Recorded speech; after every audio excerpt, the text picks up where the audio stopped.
You know, I'm just over here with my friend Jerrod and his dog. What kind of dog is this, Jerrod? It's Carol, St. Bernard.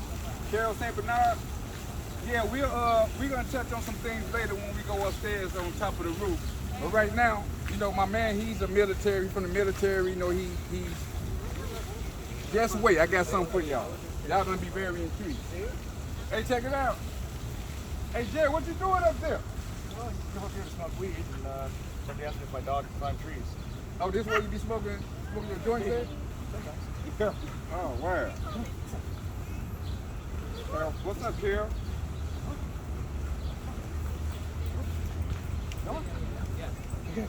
And now, what kind of dog is this, Jerrod? St. Bernard. Is that the Samsung St. deal? Bernard? No, that's the Fold, isn't it? Right. It is. I want to see that dog. Yeah, this is Carol. This is Carol, 10-7 family, G.O.D. gang family, God over devils. We trying to enlighten y'all with something different, you know. Yeah, I got my wingman, BD the Shine, take care of the business. Y'all know who he is. He the city, he's Chicago. Welcome to the park. Welcome to the neighborhood. Man, thank you. I appreciate that. I appreciate you inviting me down, man. It's amazing to have your brother reach out, like ask some questions, and then just hey, you got to come talk to someone. Yeah, you do have to talk. And you know, I'm doing this mental health thing. You know, we're gonna get into that a little bit later. But right now, you know, I want you to tell the people a little bit something about yourself. Just, I know I talked to you earlier. Fair play. Let me just start with my return to Chicago land. Okay. This is a more recent timeline. So I originally grew up in Lombard, but then joined the military. Did that for 20 years. When I retired, I moved to London. You moved to London? Yep. I lived in Earl's Court, Kensington. Supporting another person's career. I was married at the time. She stuck with me wherever the military sent me. So she graduated law school. It was my job to support her. And Right. London. Let's go.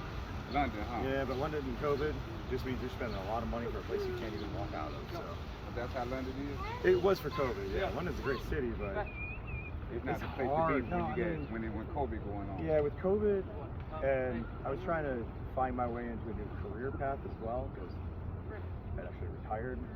Okay. I was able to retire when I was 37. We can get to the military stuff later. But Right. taking my hand at trying to get into corporate sales. 37, you retired. Oh, that didn't go bad me, but go ahead. We're going to get to that later. okay. Here. It didn't go bad me. So yeah, London, working remotely, 8 to 12 hours a day on a computer screen. You know, you're talking to people on Zoom. There's really no social interaction. Right. For any human being that is used to getting vitamin D from the sun, but now is working from home in a tight, damn basement apartment. Yeah. That does numbers on your mental health, sir.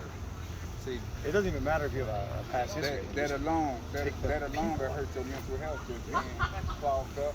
Like, man, Well, let me tell you this. London is the most international city in the world. There are more languages spoken in that city than anywhere else on earth. oh, really? I didn't know that. The British Empire at one point had 25% of the entire world. Our expression, the sun never sets on the British Empire. Look, literally all the way You say around the the world. sun never sets On the British Empire. Oh, wow. It does now. I mean, there's a couple of world wars and we are kind of a superpower now. Okay. Yeah. Having our turn in the sun, but at one point in England, and all around the world, colonies in Africa, Asia, North America, South America. So you're going to go around the world telling everyone how great it is. Sooner or later, they're going to show up and see if it's true or not. Right. So it's a very, very diverse place. And if you live in that type of city, for instance, I saw my own mental health and depression start to slip. A constant lack of human interaction. I took a side job selling fish at the street food market. Selling fish. Yeah, I became a fishmonger. A fishmonger. Yep.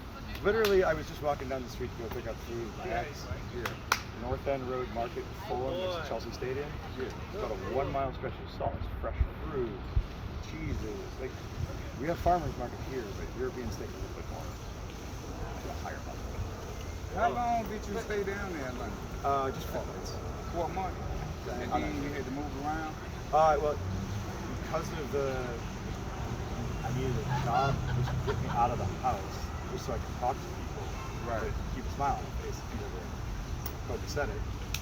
So great opportunity for me to learn how to cook and go over salt. I'm from Chicago. I learned how to cook fish. Right. We know a lot now. Right. Right. All in all, that was always just a temporary let's go and then see what we can make of it. See where it takes us. And in our particular case, it took us to the town of North Pole, Alaska. North Pole, Alaska. Yes, sir. So, My ex got a job in the city of Fairbanks. so you went from London to Alaska. Correct. Actually, what happened was, So you just moving around the whole continent. You just. I'm trying to stay global. You like to travel, or you was forced to travel, or I mean, what was the circumstances behind? If we go back to like, how did it happen? I traveled, I guess, like anyone else. Family vacation. I've been to Disney World when I was a kid, like the norms. But joined the military and first trip to Texas is boot camp, and then stationed in California. You start to wonder, do I want to go back to Chicago? Like, is this what I want to be doing? Like, do 4 years and go back to my parents' basement and try to make it to college, or like someone's gonna start paying me to see some stuff. Right. So I didn't know 9/11 was gonna happen. That's how I got my first overseas trip. That was a forced trip. From 9/11. Yeah, in December of 2001, I deployed to the Middle East on my first deployment. Oh, okay. And stopping over, we were on our way to Saudi Arabia, but we stopped in Sicily, Italy, and on the way back. Not to cut you off, but you said you was the military police down there at age 17. Correct. That's amazing. Does that make sense to you? It sure as fuck doesn't make sense to me. That's But hey, amazing to me. they will hand you a gun and put a badge on your chest and tell you you're a cop. You are a cop at 17. Yeah, and in reality, you're not really much of a cop. You're like security, and as you work through the ranks and learn how law enforcement works, you then kind of shift into a police role. But you really just start off as security. You're there to protect everyone off the military base. Okay, so It's you pretty cut and dry. Like a base is just like a town. And there's a fence around that town, and everybody inside of it's military. But you still have to pretty have much just protecting them. right. Because you got to have every other refuge job. Just because there's so many different aircraft platforms in the Air Force doesn't mean you all fly planes in the Air Force. So it's like a tooth to tail ratio. Same thing with like the infantry. You think of somebody fighting in combat, there's at least 4 people that are there in the same place just to support them. One person combat. Oh, wait a minute, hold on. You say that again. Repeat that. You say every time you're in combat, for every one person, it's 4 people In the U.S. military. in the U.S. military. Yeah. So in, take Iraq, Afghanistan, the ratios change, but it's basically standardized right now. It's 4 to 1. So when I went to Baghdad, I brought a dog with me to go look for bombs.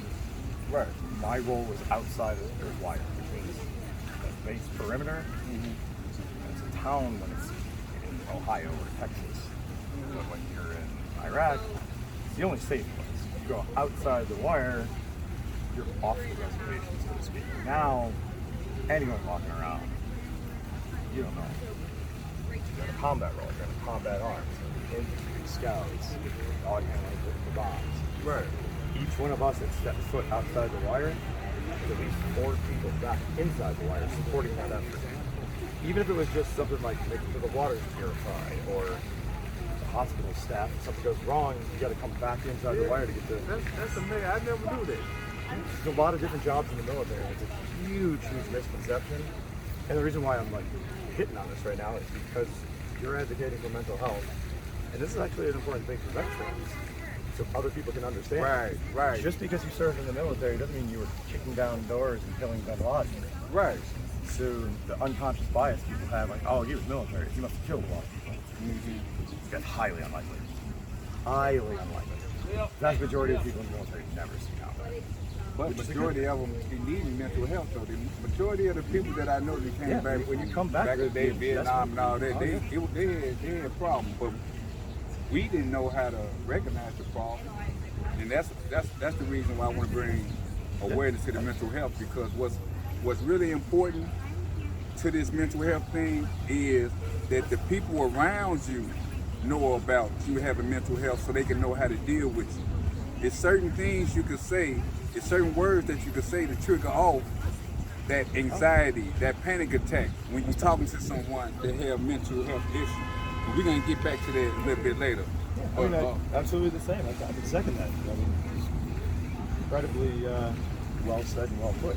I have close friends. Yeah, people I did research, and we're gonna talk about some things when you go sit down. But yeah, I definitely completely agree though, because those that are close to my life know and understand if I'm slipping into a PTSD cycle. yeah, and then they don't know how to. I'm cycling something, and I might just be like fighting against a brick wall, and you might not understand why, but Right. you understand what the cycle of a mental health issue is. It has nothing to do with what we're arguing about. Exactly. It's other things, and Exactly. those that Tell have us, gotten Jerrod. close recognize, like, Yeah. hey, you're in a cycle.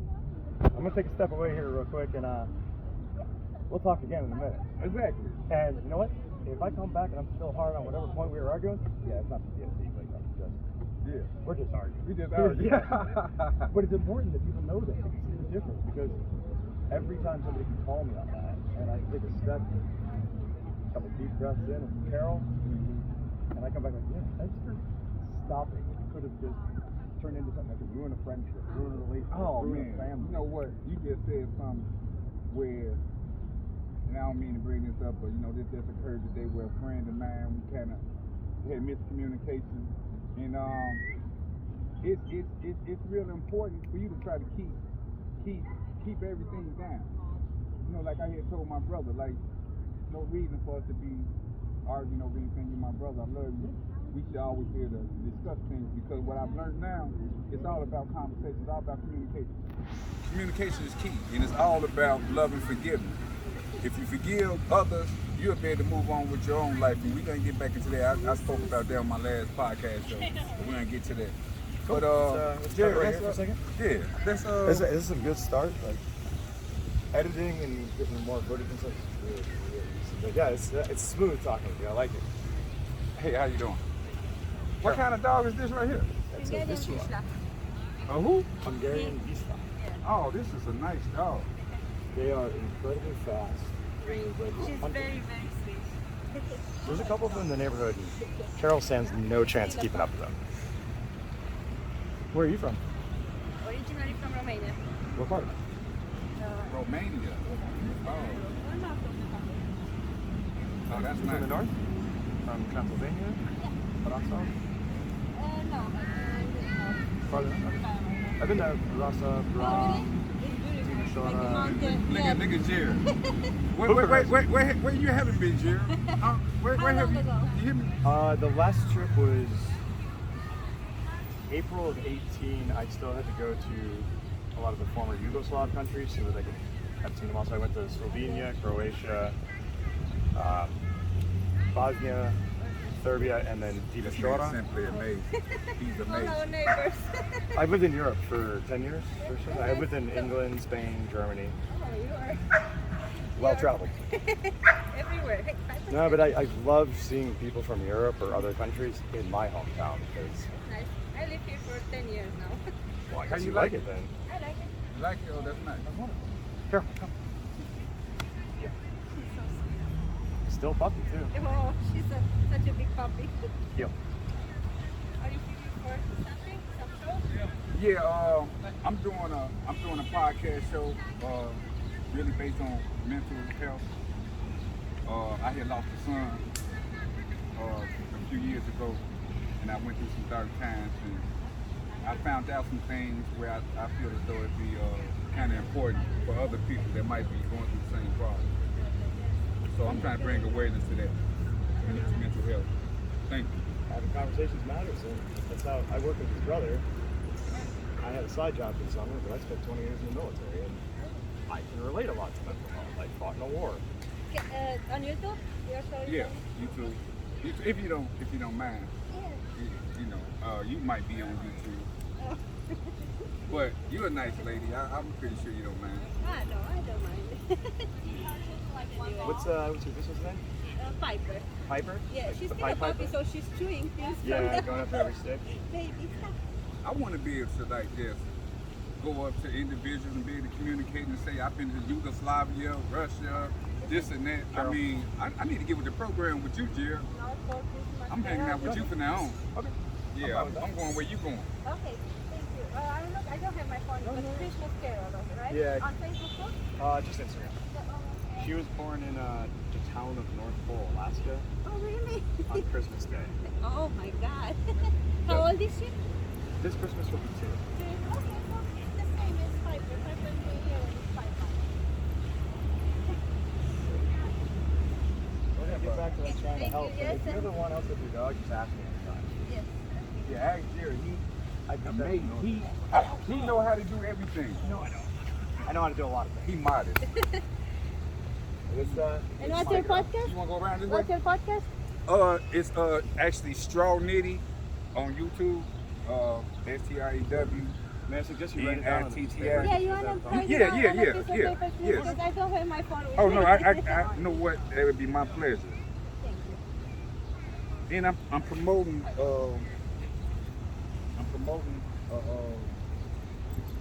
video I'm promoting is titled Gotta stand on your tiptoes to smell his butt. Holiday This My Son.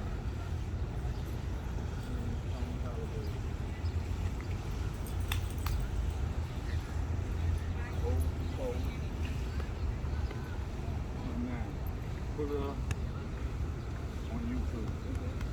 And you know, you can like it, subscribe, share. And you know, this is about my son. I'm real passionate about it.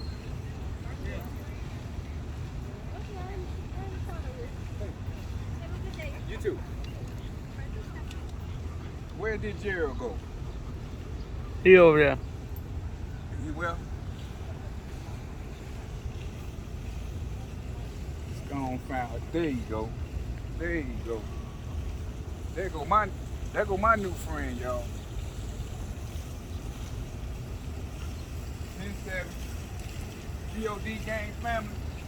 I told y'all we finna bring it to you. And this just the start. Let's cut this short and let's go to the To the spot? rooftop.